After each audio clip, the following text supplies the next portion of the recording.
এরা এজেন্ট, এরা sub agent. আসল যে মেন এজেন্ট, সে এজেন্ট এখন চোখের নিয়ে নাটক করছে, 20 বস্তা নিয়ে গেছে। আমি বলছি এই পুলিশই ছিল 3 মাস আগেও, এই পুলিশই ছিল 4 মাস আগেও।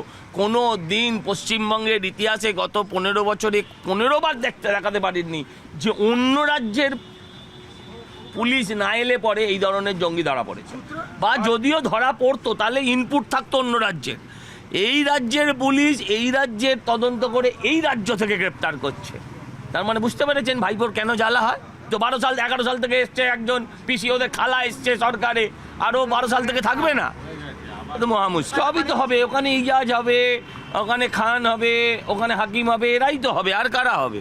একটা ওয়ার্ড যদি 3টে হয় তাহলে ওয়ার্ড ভিত্তিক কাউন্সিলরের দৃষ্টি বেশি হবে, ফান্ড বেশি হবে, SWM মানে সাফাই কর্মচারী বেশি হবে, হ্যাঁ, আপনার হেলথ সেন্টার বেশি হবে, সব বেশি হবে। ফলে তার কাজের গুরুত্ব অনেক বাড়বে, অনেক মাইক্রো লেভেলে গিয়ে সে কাজ করতে পারে।